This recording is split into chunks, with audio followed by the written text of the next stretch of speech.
Hello people to the house out there today. Today we're talking about who was the greatest man in Irish history. And it has to go to the big fella himself, Michael Collins. Now you seem to like the last video I done on who was Eden O'Duffy, which was a fascist person in Ireland back in then during the war. So I said I'd do one on the greatest Irish man who ever walked on Irish soil. Well, we could see Hugh O'Neill and Daniel O'Connor and James Connolly and all them. They were all great people. But this man, this legend, this absolute hero of freedom, this man gave his life for his country. And today we thank him for our freedom. So we're just going to talk about what he done. And this is on the Wikipedia, just to say too. And I have a bit of information I got extra. So he was born in County Cork in 1890. Sorry, in Sam's Cross, County Cork. Which it was still to say his house is still there and his car is where he got shot and everything. I know spoiler alert for the end, but his cows and everything is still there. So if you want to go and check it out, make sure you do check it out. It's free in and everything, so you can go and have a look if you have it down in Cork. I know it's in the back end of nowhere, but it's well worth going to. The youngest of 8 children, sorry.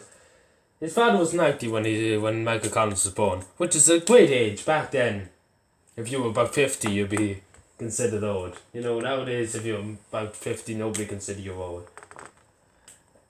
Michael Collins was 6 when his father died. Just think about that for a second. It's so heartbreaking to use a parent when you're 6, especially at a young age. The big fella came from a family name. So he was called the Big Fella by a lot of people because he was the boss, he was the man of the country. He was the greatest man in Irish history. He left school at 15. Like, think about it. So that'd be basically probably in... I don't really know. Did he go to secondary school? I don't know. It doesn't say. But so he went to London in February 1906.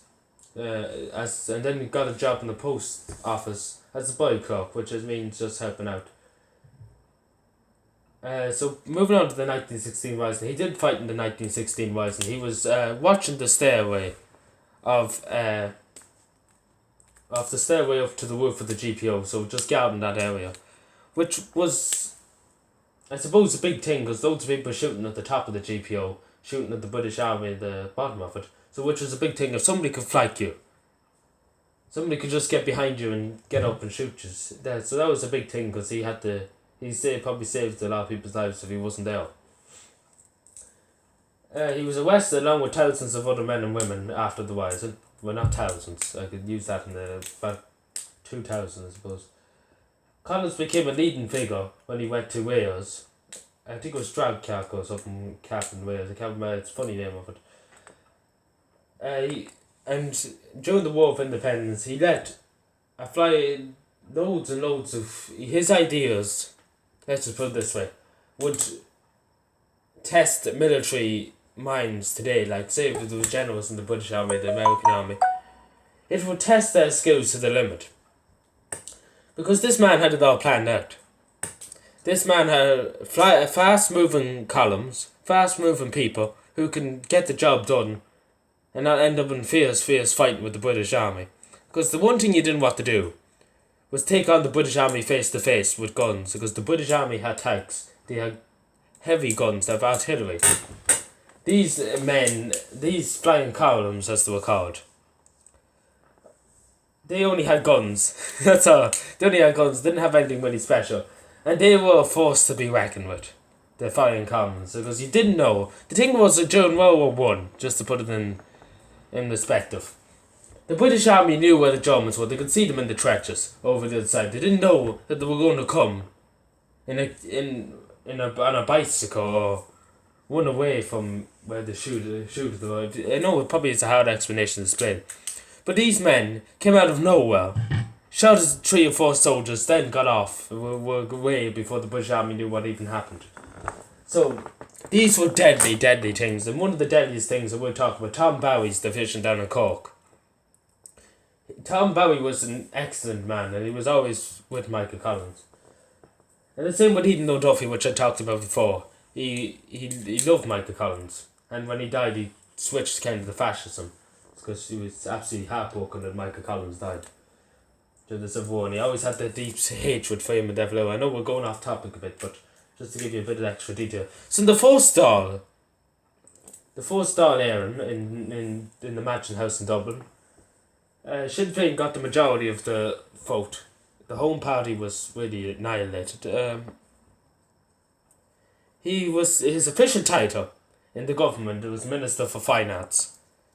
So he was in charge of the money, but he was in charge of intelligence too. And he done very, very well in intelligence, because he had the British Army scratching their heads. Because for a long, long time, the British Army never knew what he looked like. As you can see this photo here, the British Army never knew what he looked like. For a long, long time. They never knew what he was, who he was. They knew he was a man. That's all they knew. They didn't know where he was. They don't know who he was. I think it was £10,000 at the time put on his head for his capture, dead or alive. I mean, that was a ridiculous sum of money back in 1919. That was ridiculous. He'd be a bloody millionaire if he got Michael Collins alive or dead. But we all know he wouldn't, because he knew every rooftop. There's a saying in Dublin. He knew every rooftop in Dublin. So what I mean by that, he knew every escape route out of every house. That's just a saying, but no, that's because the British, I think it was the British soldier who said it once, because they couldn't get him. Everywhere they said he was supposed to be, the British tried to raid it. They couldn't get him. And as simple as that, they couldn't get him because he was such a man who knew everything about every place. He didn't go to a place without knowing how he's going to get out, or how he's going to leave. Like, if he's going to walk into my house, he know where the back entrance is. He know where the best place to run away from. He know where the British Army wouldn't take to put a soldier. And that's one thing. That's a great, great asset to have as a leader. He knows the way out. He knows which way to go without starting a big, huge fight. And that's one thing that generals nowadays don't have. So, when Eamon De Valera went to prison in England, I think it was Starkard prison that was up in England. It's kind of a funny story. Michael Collins, Eamon De Valera said he was a church boy when church used to go on in the prison. And you've probably seen the Michael Collins the movie. Make sure you check Michael Collins the movie out. You'll probably understand the time a bit better. But Eamon De Valera, you know the wax in the candle? And he had the key. He put the key onto the wax, onto the boiling wax, which made a little imprint of the key. And Collins got it and he was delighted, and he went over to England personally to get him out of prison, which was a highly, highly secure prison. And they literally just walked out with it. They opened the door and walked out. Like, only for Collins, Eamon De Valera probably ended up there for a long, long time. And Harry Boland too, only for them too. So Eamon, and then the think about it, Eamon De Valera did stab him in the back at the end. Like, that was a bit upsetting, but he did help him out. And there is a saying of Eamon De Valera dressed up as a woman to get out of London and to get out of England. But we don't know, there's no thing saying about it. Lastly, we talk about the assassination. So, when the Irish Civil War kicked off, the Irish Free State, as we call it, Michael Collins' men, took off the country, so basically, nearly off the country. And then there was something known as the Munster Republic, which was where the anti-treaty, Eamon De Valera and all his men were down in Cork, Kerry and Clare and all them places, because they were literally kicked out of Dublin, and they were all got in Dublin, and they were all killed in Dublin, and the rest of the country was really, they couldn't really fight against the Irish Free State. So they went to the called Munster Republic. And when Collins went down to Cork, he went down to inspect these army garrisons, and they have a secret meeting with Eamon De Valera's men to try and negotiate peace. But as we all know, terrible things happened when he went down to Cork. He was his home county. Now he said this, and I quote Michael Collins for this: "Nobody ever kill me in my part of Ireland." I don't know, did he know that he's taking a heavy risk and going to Cork? But sadly, at Bain LeBlanc, which means parts of the flower, he was ambushed and killed And he was the only man who got killed. And I don't know this for a fact, but he said there was a ricochet bullet of his armoured car ricocheted and hit him straight in the head, in which he died instantly. And I often quote this, and I often said this in many videos. Eamon De Valera, former President of Ireland and President of all Ireland at the time, he died in his bed in the 1970s. He died in his bed, he died peacefully. He didn't die with a bullet in his head. And I suppose if Michael Collins would have been asked the question, what way would you like to die, Mr. Collins? I say Michael Collins would say, in a good fight, because that's what they done. He fought the best battle of freedom in Ireland. He's the man who we can say, and we can proudly say, only for him going over to London. Because only for Michael, and I'm really going to say this, I don't think De Valera would have done absolute damn all. And I don't think we will have our republic as beautiful and as pleasant as we have today. And we owe Michael Collins our lives and our freedom, because he lived only to 32. And as I said, he probably would love to die in a battle, and that's what happened. He died in the most honourable way. He died like a true soldier of Erin. He died in his suit. No, he died in his Irish Defence Forces hat as Commander-in-Chief of the Army. He died in the best way imaginable in his mind, I say. Because I can't think of any way in any soldier or any officer who would like to die in a good fight. Because that's what they're there for. And that's what I think Michael Collins in the end thought.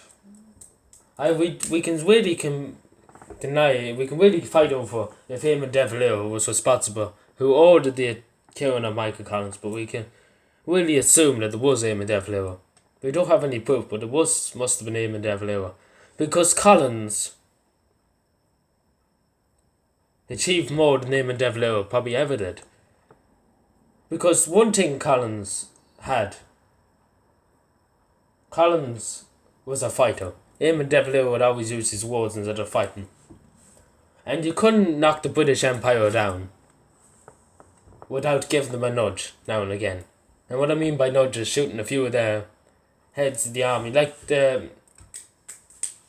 shooting loads of men would give the British army a bit of fear in them. And give the British government a tiny bit of fear, like what's happening in Ireland.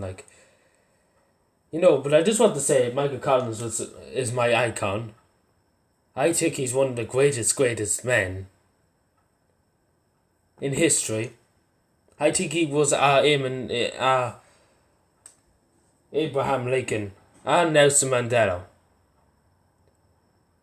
Because Michael Collins is the greatest man, in my opinion, in history of Ireland. Because there will never be a better man like this man, Michael Collins. And I'm proud to say I wish I was like him. Because we all dream to be a part of our icons. But nobody couldn't be better, not even me, not even anybody could match Michael Collins' skill in warfare. And that's really as simple as that. Anyway, thank you for watching. Make sure if you did enjoy it, make sure you hit the like button. And as I said, check out Michael Collins the movie. It's only $2 something, I think, on the YouTube store or something. Or on Netflix. I would just buy it, to be honest with you. It's only €2, so even just wet it out in the gaming shop or anything like that. Even just buy it. I think there even is a movie, bits of pieces of Michael Collins on videos and all that. It's such a remarkable movie. It's such detail, and nearly every time I watch it I always cry at the end. Because it's so beautiful how they portrayed his death. Like a true soldier. That's what I'm trying to say. Anyway, thanks for watching, subscribe for more, and yeah, bye.